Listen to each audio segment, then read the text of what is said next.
Is that going? I don't understand what's happening. Why are we not hearing the timer? I don't know why we're not hearing the music.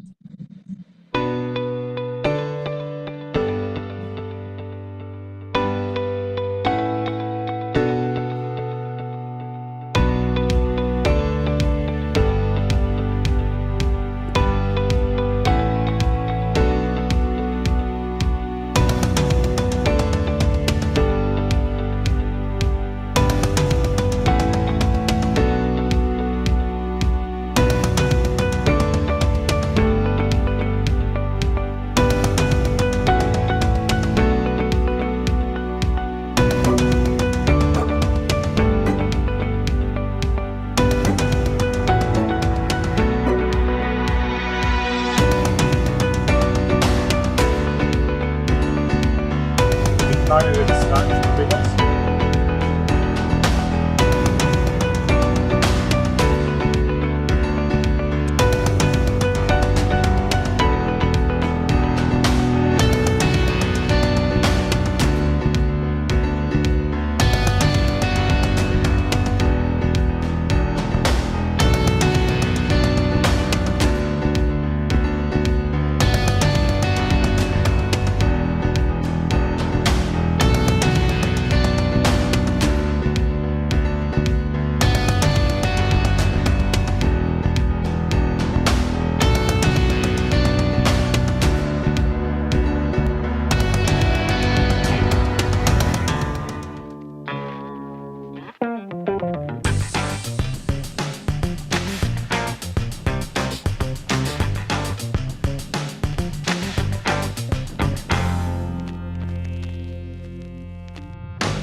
Good morning, good afternoon, and good evening, wherever you may be. Thank you so much for holding back and waiting for us. We apologize for the delay, but good things do come to those who wait. So thank you for waiting and bearing with us. Welcome to this live launch of the consensus guidelines from the Project for Universal Management of Airways team and airway societies around the world on preventing unrecognized esophageal intubation. If you haven't downloaded the paper yet, then I really, really encourage you to go and download it from the anesthesia We got the website now. sound of the. Nick, I've just got you in the background there, and that's really great because he is actually going to be helping drive forward a lot of what we're going to be discussing this evening. So I'm going to point you all in the direction of the Anesthesia Journal website. And please, please, please do download this paper. It's free, no matter where you are, free to download, and it's going to be free forever. And it's going to be essential reading for pretty much every anesthesia, ED, critical care exam at some point. But probably more important, because I suspect it's probably going to change what we all do day to day. So it's a really important document, and I hope everyone takes a little bit of time to download it, read it, and maybe spend a little bit of time digesting it. And that's what we really wanted to do tonight. We really wanted to give people an opportunity to get a little bit of a flavor, smell what's coming out the kitchen, and so that you can go and actually eat the food, which is this brilliant paper on esophageal intubation. You'll see in reading through the document, though, and what we're going to be talking about tonight, that there's a really important concept that's really driving through everything that we will be talking about and in the paper, and that's capnography and how important capnography is. And really, to tie in with the paper and the importance of capnography, we're actually pairing up with the Global Capnography Project. And we'd like to really raise awareness for this really, really important project, which tries to, aims at least, to make capnography available wherever airway management is performed in the world. So please, please do try and engage, donate, take a photo of that QR code, zap that, and support this really, really important fundraising project of global capnography. Throughout this event, I'd encourage you all to post your questions below, either below here or on the side, depending on where you are. I can't tell you for sure, depending on which platform that you're using, but please do post your questions, put a big Q before your question so that we know it's a question. And any comments about anyone's hair or about the infographics, don't bother putting a big Q there. But please do engage, because really the whole idea of this live launch is to engage with people who are going to be reading this paper and who are interested in improving the safety of what they do every day. We've got a hashtag, and I'd like to encourage as many people as possible to use the hashtag musthaveCO2. You can engage with all of the speakers that we have tonight and the panelists tonight. Their Twitter handles are going to be coming up. Feel free to tweet them, to message them, to contact them, to give them your views, to ask them your questions if you don't have an opportunity to do so tonight. So, moving forward, I'm Kariem El-Boghdadly. I'm a consultant anaesthetist in London, and I'm going to be your host for this evening after that long period of information that I've been giving you. But I'm delighted to be joined by an exceptional panel, all of whom I'm honored to call my friends, really. But what they've done is something really, really remarkable. Is they've come together and authored what I think is a really important consensus guideline. Now, this panel includes Dr. Nick Chrimes, Dr. Andy Higgs, and Professors O'Sullivan, Myatra, Tim Cook, and George Kovacs. Now, each of these people are, well, many might say legends in their own right, but they've come together to really drive forward safety in airway management. Now, I could go through each of their achievements and their positions, but I think that we all agree that their work is what's actually bringing us all together today, and we've really got a lot to discuss. Before I move forward, I just want to mention that due to some technical challenges, Professor Cook and Professor Kovacs are actually listening, and unfortunately, they won't necessarily be able to verbalize some of their answers. But if you do have questions, please post your questions with a big Q, and we'll be able to get their responses directly. So because we have so much to get through and no one really wants to hear from me, everyone wants to hear from the authors, I want to get stuck in and find out more. And I'm going to start with a question for Nick, and thinking about Puma. So the Puma guidelines have been a long time in development. Lots of us have heard about Puma, and we've had ideas about what Puma is a little bit about. But this is a really very different offering to what most people may have been anticipating. And I'm kind of wondering, how did this guideline come about? Yeah, that's true, Kariem. We, Puma had always been about putting out a set of guidelines that showed consensus between all the existing airway guidelines. And we've sort of opened with a guideline that has never been tackled before, which was quite a different thing from what we were doing. And how it came about was obviously the Difficult Airway Society and the Royal College of Anaesthetists and Tim Cook's been involved in both of those projects, have done a lot of work around unrecognised esophageal intubation. But despite that, there's continued to be ongoing instances of this sort of tragic occurrence.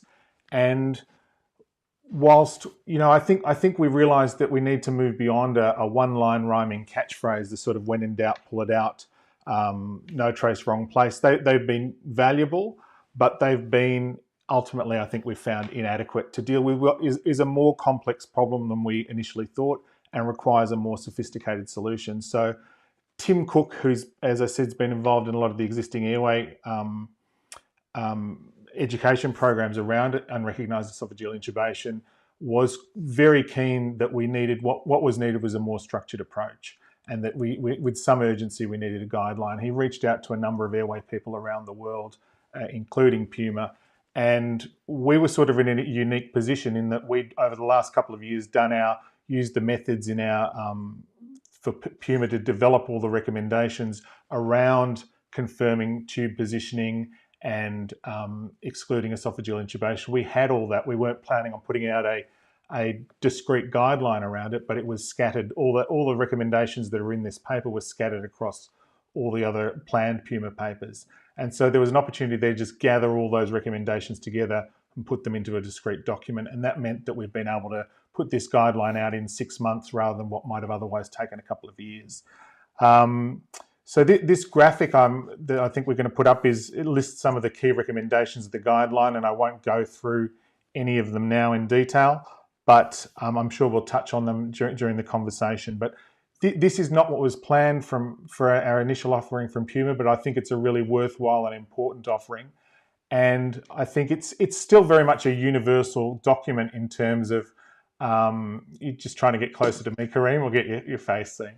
Well, The, I don't want half of my face showing, but I do. Well, I don't really want to get closer to you, Nick, I'm afraid. the so yeah, I mean, it's still very much a universal document in terms of it being directed at all clinicians from every discipline, working in every context in every country around the world. So it still very much fits the Puma mandate, but it's a sort of standalone extra document. Thanks, Nick. And that's really, really interesting, and I like the agility to actually be responsive to an area of need. And you know, you highlighted that this might be a need. So I want to actually bring Ellen into this, because, you know, as we said, you know, this is a really important piece of work, and it's important because esophageal intubation continues to occur to this day. I'm really interested in understanding, you know, how common is this problem? Thank you very much, Kariem. Now, it's very difficult to estimate the incidence of unrecognised esophageal intubation because obviously there's no mandatory reporting. However, there's quite a bit of information available from NAP4, from the closed claim studies, and from kind of the recent Intube study. So just let's look at NAP4 and what we learned from that amazing work, which was done over 10 years ago now. You'll remember this was a study of major complications of airway management in the UK.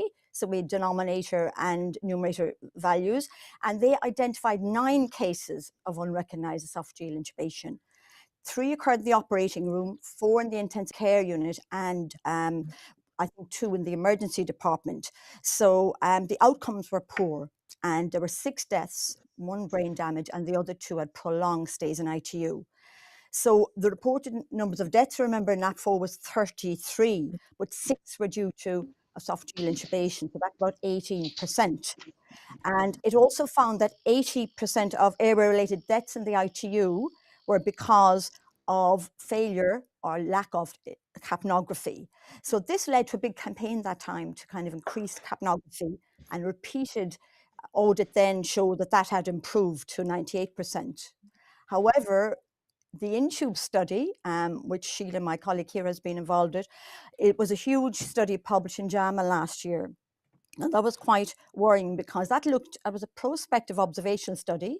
It looked at over 3,000 patients in about 29 countries.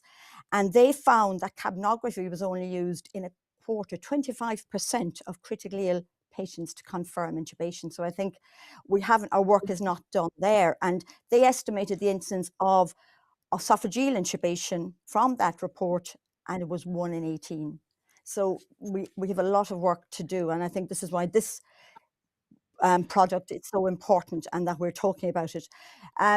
Closed claim studies in the US, now the incidence there has fluctuated over the years, but has improved since the 1990s, probably because of capnography, videolaryngoscopes, supraglottics. And it's reassuring. The last ASA closed claims study on airway didn't include any esophageal intubations.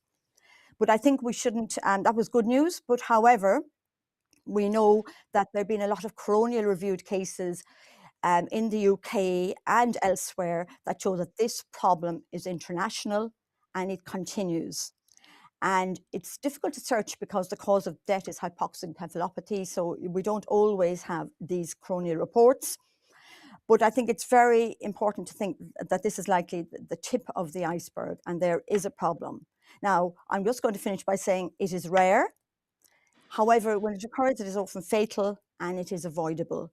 So sadly, it still happens. So in a roundabout way, Kariem, that's kind of the setting of the scene, that this is something that does happen and we need to be aware of it and we need to avoid it. And that's why we've produced these recommendations. Thanks, Ellen. That's really, really comprehensive. And I think that, I mean, me personally, one incident of unrecognized esophageal intubation leading to a complication is one too many, to be honest with you. But I know that there's been educational programs before, and we've talked about this in the past. And there's no discipline, there's no level of experience, or no geographical region, ED or ICU or anesthesia. No one is actually immune to this, despite educational programs. So I'm actually going to bring Andy in on this, and I'm just wondering what your thoughts are on why this actually continues to occur? I think that as Nick alluded to at the beginning, I think that esophageal deaths from unrecognized esophageal intubation have occurred since the dawn of airway management, really. But we've never ever taught our trainees in any specialty a systematic approach to avoiding or managing, preventing the problem.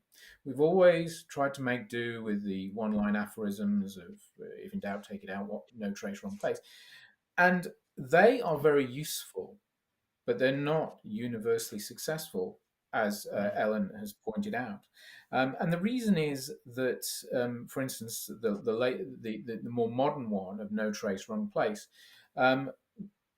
was really born out of the differential diagnosis of a flat trace during cardiac arrest and people erroneously ascribing the flat trace to cardiac arrest. But it turns out that in a lot of esophageal intubations, there is some CO2, there is a trace. And so it's not a normal trace, it's a grossly abnormal trace, usually. But the thing is, there is CO2 and people are falsely reassured. They can see some CO2 on the monitor, therefore they start looking for alternative diagnoses, anaphylaxis, bronchospasm, you name it. They'll try and diagnose it all the time, not realizing their confirmation bias, that they put a tube in, they've got some CO2, there is a molecule knocking around, they've detected it, and therefore they can discount that. I think that human factors is enormous. We've, Ellen has said that we don't, around the world, capnography is often only rarely used, but human factors occur in the richest countries in the world, and this addresses the technical factors, the interpretation of the technical devices, and the human factors. Thanks, Andy. Yeah, I mean, clearly, as you said, none of us are immune, and the guidelines really try and be really encompassing to wherever we practice and however we practice. So I think that's great. I think can I just say, Kariem, I think that's a really important point about it affecting everyone, because I think there's an attitude, almost a complacency or sometimes arrogance amongst anaesthetists that this is something that happens to someone else. This happens to trainees, this happens to emergency physicians, this happens to paramedics, this doesn't happen to us.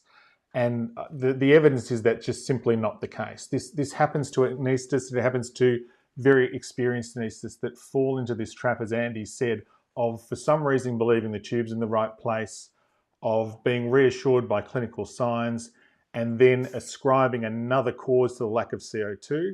And once that sequence of events happens, they're lost, because they've now discounted the intubation, the misplacement of the tube as being the problem. There's been hypoxia, and then and they've ascribed it to something, the lack of CO2 to something else, so that they've gone down another pathway. And then because the patient's not getting oxygen, they arrest, and that feeds into this narrative, causes a crisis, causes stress, and just really a situation of chaos from there.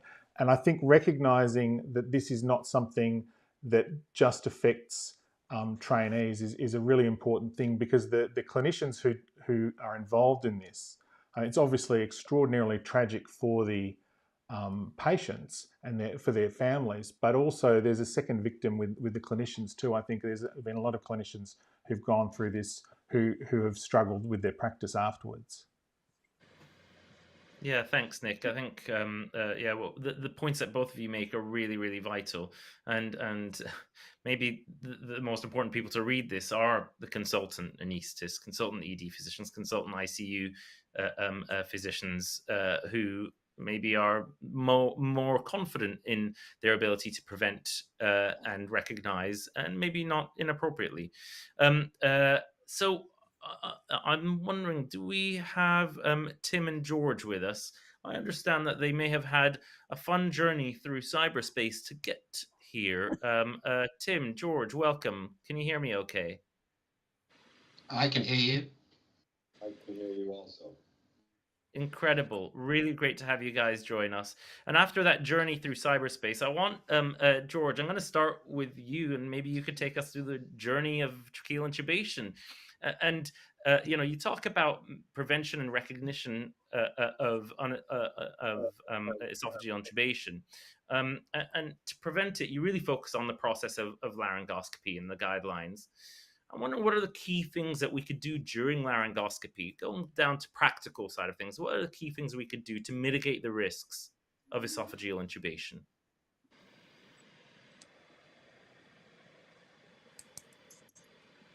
Oops. Oh dear, George. So I feel like we may have lost George's audio there. George, I don't know if you could hear me.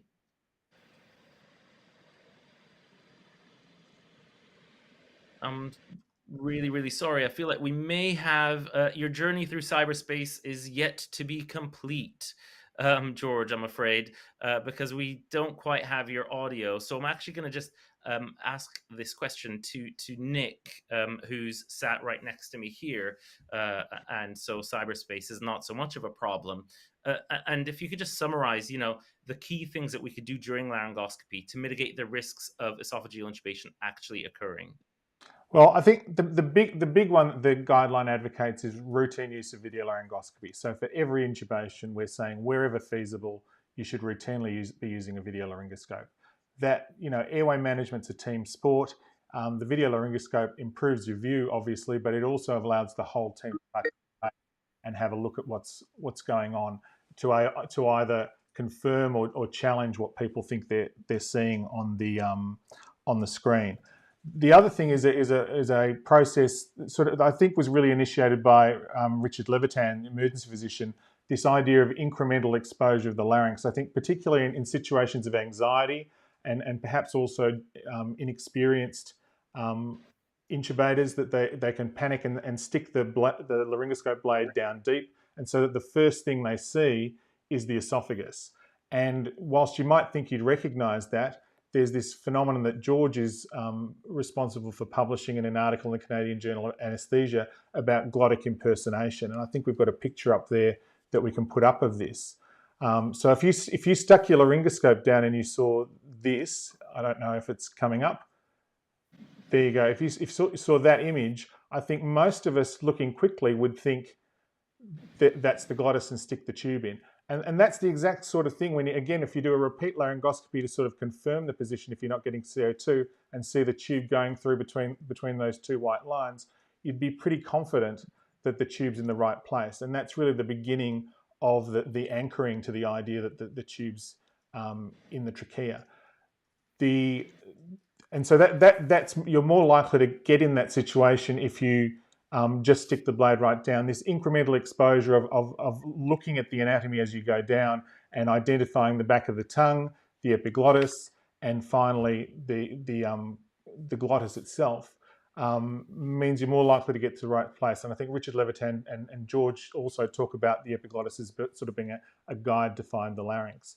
And the other thing is, if we can just put that glottic impersonation picture up again, the other thing is, before you put the tube in, is sort of specifically looking at the anatomy. And whilst that looks quite strikingly in passing like a glottis, if you really look at it, the chords are angled, or the white area is angled the wrong way. There's no arytenoids, but at the back where there should be nothing, there's this big lump of muscle. And if we can just show the other image, you'll see that this is actually the esophagus sitting there with the trachea above it, with the larynx above it.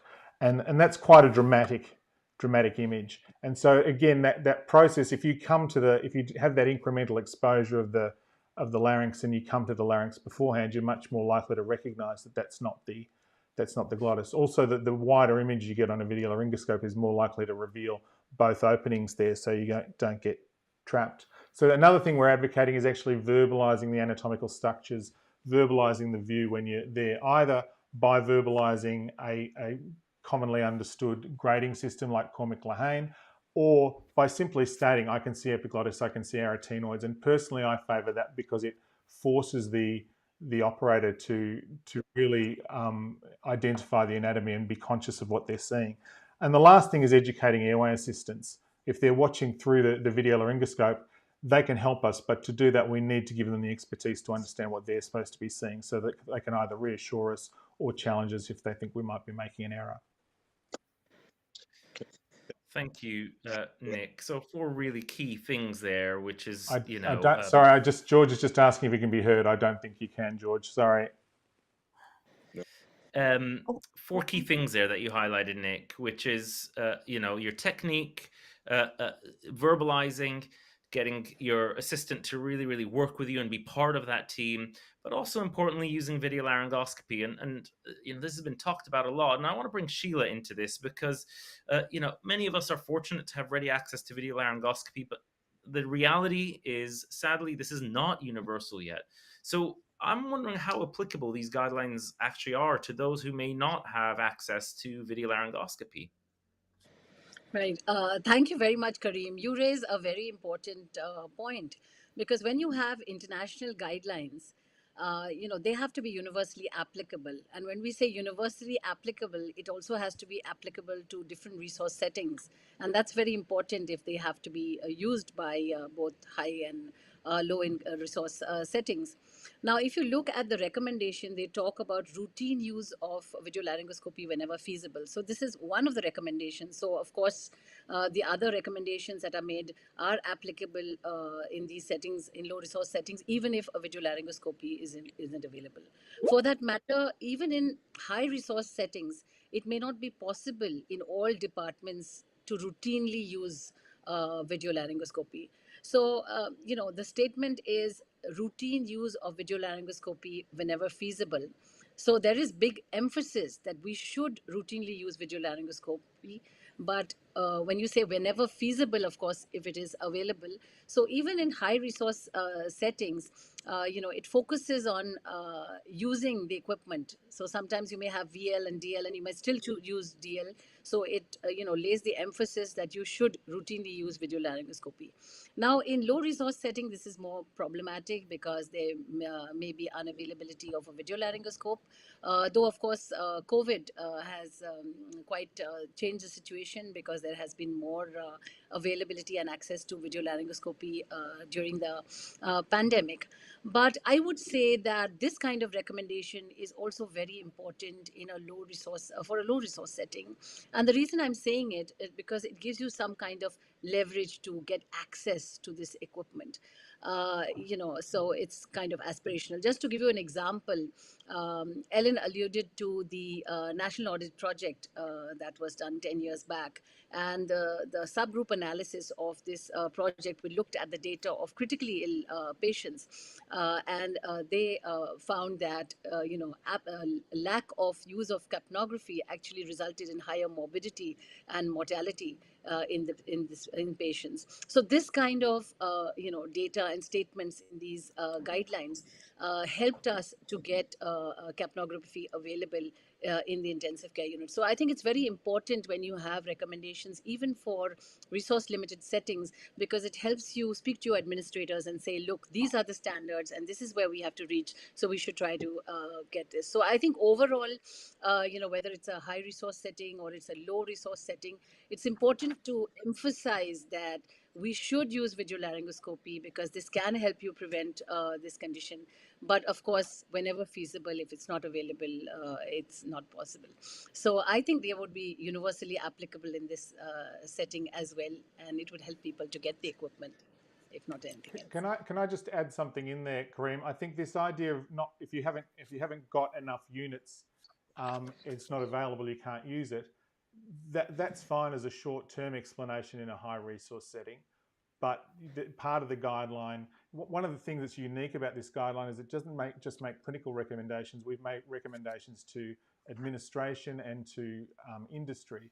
And so one of the things we've said is that it is incumbent upon people running healthcare organisations to make enough equipment available that the clinicians can use video laryngoscopy routinely. So I think in a high resource setting, the delay at the moment might be you currently don't have enough units in an anaesthetic department in an operating theatre suite to routinely use it. I think that would be true of the majority of hospitals around the world at the moment. But the expectation would be that a plan should start to be made now of how they're going to get that equipment. And I think the issues in a high resource setting aren't so much money. It's making a business case, and there may well be supply chain issues. You can't suddenly supply all these extra video laryngoscopes, but we wouldn't want people to think that you can make an excuse and say, well, we just don't have enough, we can't do it, it's not feasible. Feasibility is also about organising access to them as well and making it feasible.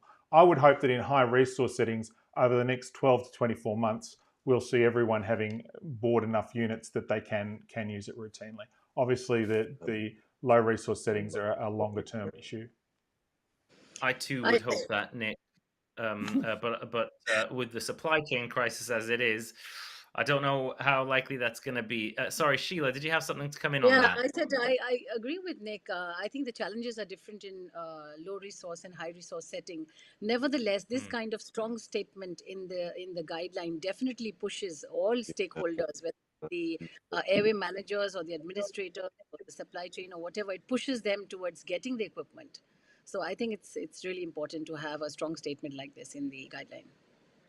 I agree, Sheila. That's a huge point. I mean, every department has a video laryngoscopy advocate, and this becomes something that they can grab that guideline and say, look, all these big airway societies have endorsed this recommendation that we should be using this routinely, and that sets that process in motion. So I'm hoping this is a watershed moment in terms of use of video laryngoscopy.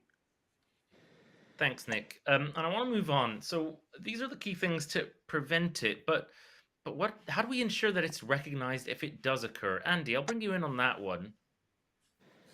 Okay, I mean, so we'll take it from the point at which someone has put a tracheal tube or a tube into the patient. What do they do to if it's happened? How might they recognize it? Well, the first thing is just a technique, a technical thing that people can build into their own practice of. What traditionally happens with most people is that they do a laryngoscopy, they see the target, and they put the tube between the cords, and then they immediately withdraw the blade. But I think just spending an extra 5 seconds just checking that they have actually put the tube where they think it should have gone is well rewarded. So what you should be doing is making sure the tube is between the vocal cords and anterior to the retinoids. Now, clearly, that with a video laryngoscope, that is made so much easier. I think that even with VL views, you can still obscure your view of the identifiable parts of the anatomy of the cords and the retinoids. Add a push, and I wouldn't advocate this routinely, but if you really want to check, you can always just pass a bougie or an airway exchange catheter down the tube, pull the tube back under direct vision over that, and it's much easier to visualize the anatomical structures when all there is a bougie. Just confirm it's in the trachea, and then railroad your tube back in. That latter point is a small one, but sometimes useful. But generally, just spending an extra 5 seconds just confirming where you've put it. Now, I think one of the foundational parts of this guideline is that, as I said before, people put a tube in and then they look at the capnograph. They look at the capnography trace. And if the trace is flat, I think we've learned that the tube is probably not in. But often in the cases that die, and this may explain why these cases often happen to very experienced airway operators, there is some CO2 and they reassure themselves. So what we've done is come up with cast iron criteria by which you look at the you look at the capnography trace, and you decide whether or not there is sustained exhaled carbon dioxide, and we define 4 criteria by which you can describe that. All 4 of the criteria have to be present. The 4 criteria, if we could flash the slide of the criteria, it will be useful for the viewers, I'm sure. But the first thing is that the carbon dioxide trace must rise with expiration and fall with inspiration. In other words, when we ventilate, we get a change in the amplitude of the trace. Second one is that it must be consistent over 7 or more breaths. Okay, so in other words, it isn't falling down, it isn't reducing. All right. The third one is will be new to most people, but um, that is that the peak amplitude must be at least 1 kilopascal or 7.5 millimeters of mercury. The reason I'll come on to the reason for that in a second. And the fourth one is that it must be clinically appropriate, because very, very occasionally you can have odd traces which do technically meet those criteria. But it is clinically inappropriate. In other words, you have a very abnormal trace, a bizarre trace, which might meet the first three of the criteria, but it was a normal patient to begin with, and that is a signal that something is wrong, and you have that. So the fourth criteria is not met. That means you do not have sustained exhaled CO2. The guideline then goes on to mandate what you might do when you fail to meet those four criteria. But remember, these criteria, because the level of carbon dioxide in a capnography trace is not an absolute black-white thing, yes tracheal, no esophageal. What we've done is pitch the level at 1 kilopascal in order to catch all the esophageal intubations. That does mean that we will say that some patients who have a tube in their trachea fail the criteria, and therefore we have to assume it's an esophageal intubation. But the price that is a price worth paying, because people don't die of lack of endotracheal tubes; they die because of lack of oxygen. So you have to identify all of the esophageal tubes, even if the price of that is removing a very small number of tracheal tubes. I think once you've examined your capnography trace against those four criteria, if the trace doesn't meet those four criteria, then what you have to do is either that, in the vast majority of cases, it is expected that you will remove the endotracheal tube. You ask yourself, is it dangerous to remove the tube? In the vast majority of cases, it isn't dangerous. Just take it out. There are certain cases where people might be very worried of removing a tube. Why would they be? Why might they be worried about removing a tube? If there's a very large aspiration risk, or if they're worried that they won't be able to oxygenate with a face mask. But most commonly, in other words, keep the patient pink without a tracheal tube. So we do allow for leaving the tube in, but we mandate then, if it hasn't satisfied the criteria and you do not remove the tube, then you have to actively exclude esophageal intubation. And we'll talk about how we might do that in a second, I think. So those are the things you do. I think that. Sorry, Kariem. Go on. Sorry. Well, we can talk about the utility or otherwise of clinical signs in a second, but I'll leave it at that so that people can, the concept, and this is a new concept, of sustained exhaled carbon dioxide can percolate with the audience. Thanks for that. Yeah, I think you're right. We will talk about the utility of clinical signs in just a moment. I'm wondering if Tim is on the line. Tim, do you hear us? Yeah, I certainly can. I don't know if you can hear me. We can hear you, and to our delight, we can see you as well. And I want to ask you, welcome, Tim. I want to ask you a question about this 7 breaths, 1 kilopascal, because this is going to be an exam question for everyone, and I suspect people will wonder where the 7 breaths and 1 kilopascal came from. I was wondering if you could just kind of explain that for us, if possible, please. Yeah, so if you look at a number of different sources, I think the Royal College of Anaesthetists in the UK, the Royal College of Anaesthetists curriculum talks about 5 breaths, and then I've heard people talk about 6 breaths, and if you look at certain papers, then in order to exclude or to have a high reliability for excluding esophageal intubation, one paper in resuscitation came up with 7 breaths. I actually think the numbers are a distraction. The important issue is that the capnography is sustained. So if you get 7 breaths and then it starts to decay or it goes flat, that's no good. So the key really is sustained exhaled carbon dioxide. Whether it's 5, whether it's 6, whether it's 7, whether it's 10, I think it matters less. And then in terms of the level of capnography, I think Andy covered that to a certain extent. Most patients in cardiac arrest who have an exhaled CO2 below 1 during CPR are likely to have a very poor outcome. If you're not in cardiac arrest, then it would be very exceptional to have a CO2 below 1 kilopascal or 7.5 millimeters of mercury. So that's where, and we discussed this with Jerry Nolan, who's, as many people will know, a very leading light in the field of resuscitation. And with him looking at the literature and the papers are quoted in the guideline, we decided that this was a reasonable cutoff. Once again, as in other circumstances, it may mean that in some circumstances a tube that is in the esophagus is taken out, very infrequently.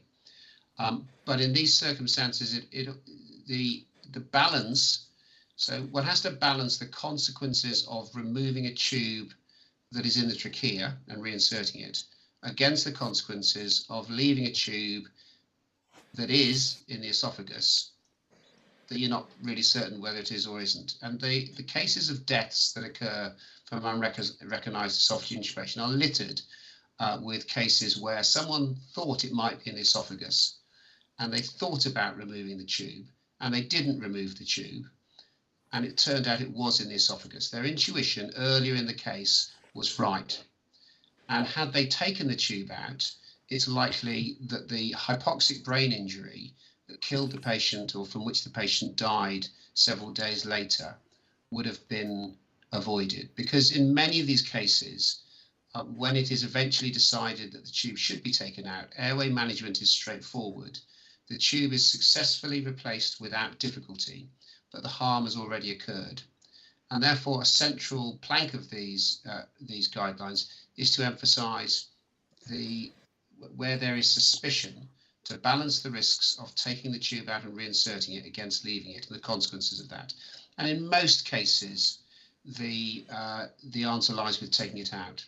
And again, the cases are typically, it requires someone other than the intubator to make that decision, because the intubator, however experienced they are, whatever field of airway management they come from, is often reluctant to take the tube out, rather anchored to the idea that the tube that they've put in the trachea is in the right place. We need to move on from that. So it's interesting, Kariem, if you look at the cases that are at that link on the screen, in the cases we looked at of unrecognised esophageal intubation, looking at the guideline, there was no case where the original intubator did a repeat laryngoscopy and identified that the tube was in the esophagus. Never happened. I mean, I'm sure it has happened, but in the cases we looked at, there was no documented case where the original laryngoscopist did a repeat laryngoscopy and recognised it in. And that goes to recognised it was in the esophagus. And that goes to the biases Tim's saying, and you being sort of invested in it being the right place. I think it also goes to the fact that you are, whatever, no one deliberately puts it in the esophagus, whatever fooled that person into putting it in the esophagus in the first place, they're at risk of being fooled again. And it's important because as having another person look is valuable, because in a lot of the cases we looked at, when someone else did a repeat laryngoscopy, that was often the mechanism by which esophageal intubation was recognised. And that's why we advocate, when doing a repeat laryngoscopy, that it should be done by 2 people, so that you get someone independent looking who's not so invested and is coming at things fresh. So whilst I have you here, Nick, and I think you, Tim, and Andy actually kind of kind of highlighted this concept of when sustained CO2 is not present, remove the tube. And lots of people will be super duper uncomfortable about that. You've given some examples of having another look. You've given some examples of how taking it out is probably the safer option sometimes. But how will these guidelines really support clinicians to have that confidence to remove the tube? Whilst I have you here, Nick, I'll field that question to you. Okay, I think this is really important, Kariem, because I think when you talk to people about just take the tube out, nearly everyone will say, "Oh, but I had this case when." That there were times when the lack of capnography was not due to esophageal intubation, and we all know that. And I think the more experienced you get, I think when we're juniors, we've all put the tube in fairly frequently into the esophagus, and as we get more experience, we tend to do it less. We're still vulnerable to it, but we probably do it less. So I think it's possible to be a senior airway clinician and have not put the tube in the esophagus for 10 years, but have had multiple cases over that time where you haven't had capnography. So you sort of become conditioned that the cause is not esophageal intubation.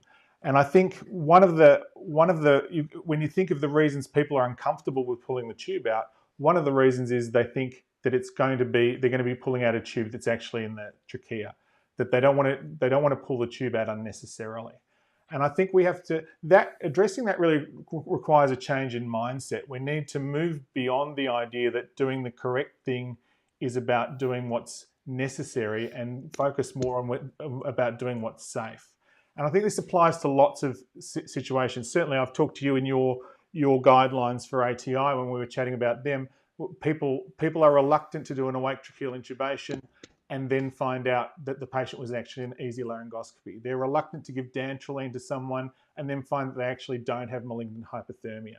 And equally, they're reluctant to pull out a tube and then find out that it wasn't in the esophagus. And I think we've got to move beyond this idea of trying to be right and trying to identify that an unacceptable risk threshold has been exceeded. And that's something, the surgeons, when they take out an appendix, if they find out it's not appendicitis, they're not necessarily embarrassed. In fact, as a marker of good practice, they want to be taking out a certain number of normal appendixes. That's how they do it. And I've talked to George also about this idea of over triage in trauma. It's better to err on the side of caution. And even if you think about, road laws, speeding, drink driving, we don't take people's license away for those things because we know they're definitely going to be in a car accident. We just are identifying that an unacceptable risk threshold has been crossed, and that it's no longer the risk of that patient causing harm, of that person causing harm, is no longer tolerable. And I think we need to, in medicine, start thinking differently about this. That it's not about being right; it's about being safe. So that's really the issue, the first issue. And then the other thing is that people are worried that it's going to be harmful. And Andy touched on this. What if I cause harm by removing the tube? And I think the thing is, people don't deliberately think about what that harm would be. I think there's an idea that removing the tube is somehow bad for the patient. And in some ways, we're probably victims of our own sort of minimize the number of attempts we have at laryngoscopy rhetoric. Which is true. We don't want to be having unnecessary attempts, but in the face of a potential esophageal intubation and the consequences of that, pulling the tube and doing another laryngoscopy is a minor thing. And it's important to recognise that repeated laryngoscopies are associated with increased airway complications, not necessarily causative of them. And someone who's got a difficult airway is likely to is at greater risk of needing multiple laryngoscopies. So it's not necessarily a surprise that someone like that might have increased airway complications. So how does the guideline deal with these two issues of wanting to be right and the sort of common things that might trip you up, and this making sure you're explicit about what the danger is? The first thing is our default thing is pull out the tube, but not just pull out the tube and ventilate with either a face mask or a supraglottic airway, because this gives you an enormous amount of information. You can imagine if you've put a tube in, pass it, you ventilate, you don't get CO2 down the tube, and then you just pull the tube out, keep your larynx in, keep your laryngoscope in, and think, oh no, that's in the right place, put the tube back in. and then ventilate and still don't get CO2, your conclusion then is the problem is the monitoring or something else. The tube is in the right place. But if you pull that tube out, go to face mask, ventilate, and you get CO2, then that completely changes your situation awareness, because that tells you with a tube in you don't have CO2, and with a face mask or supraglottic airway you do. And that means you know the problem is now the tube. It can't be any patient issue. It can't be any equipment or monitoring issue. It's got to be an airway issue. And that means you go in, if you do reintubate and even think it's easy on the second attempt and don't get CO2, you can't make the same excuses. So I think a really important thing is it's not just pull out the tube, it's pull out the tube and ventilate via an alternative means. But before you do that, the caveats that are first, it's in the absence of I will just put that quick check away for the moment. I don't need that. It's in the absence of a clearly identifiable and immediately remediable cause. So if you've put the tube in, you don't get CO2, and you can see the capnography is not connected or the monitor's zeroing, then clearly we're not saying pull out the tube. Then if you can see immediately what the problem is and rectify it, then do that. But other than that, we would say pull it out. So the first question is there a clearly identifiable and immediately remediable cause? And then the second question, which Andy alluded to, is removing the tube dangerous? And I think that's something people need to think about consciously, is recognizing that removing the tubes is mostly not dangerous. I think if you looked at most of the cases on the website of unrecognized esophageal intubation, at that step, if you're asked, would it be dangerous? For the majority of those cases, you would say no, pull the tube out and immediately recognize that the tube had been in the esophagus. But when you think about what might make it dangerous, I think people tend to think that a difficult intubation makes it dangerous to remove the tube, but I think it's quite the opposite. I think if people have had an easy laryngoscopy, then you can encourage them removing the tube on. If it's really easy, then you should be able to do it again without troubles. If people have had a difficult laryngoscopy, then you can encourage them to remove the tube on the basis that if it's difficult and now you don't have CO2, the sort of pre-test probability of that tube being in the esophagus is very high. So I think difficult intubation is not necessarily something that makes it dangerous. The real question is, would it be difficult to face mask ventilate or ventilate them with a supraglottic airway? So I think if you have a legitimate concern that there's going to be serious difficulty with face mask or supraglottic airway ventilation, then that might be a reason to defer pulling the tube out and look to alternative techniques, which we'll talk about in a moment. But just saying, if you could easily face mask ventilate them and then you've got a good, but you've had a difficult view, I would say that should lower rather than increase the threshold. The other thing that might be dangerous is, as Andy said, a high risk of aspiration. So I'm just going to move us on, yeah. but I think the key takeaway there is what I really liked is it's not about being right, but it's about being safe, and I think that's a really important concept. And I think that safety needs to extend to wherever airway management is done. And I want to bring Ellen here because we've talked repeatedly this evening about carbon dioxide monitoring, and it's clearly really important in recognizing esophageal intubation. But in low resource settings, this is actually quite rare. And part of what we're trying to do here is at this launch is raise money for the Global Capnography Project. And I would really like to hear a little bit more. And I think some of our viewers would like to hear a little bit more about the Global Capnography Project, Ellen. Thanks very much, Kariem. Now,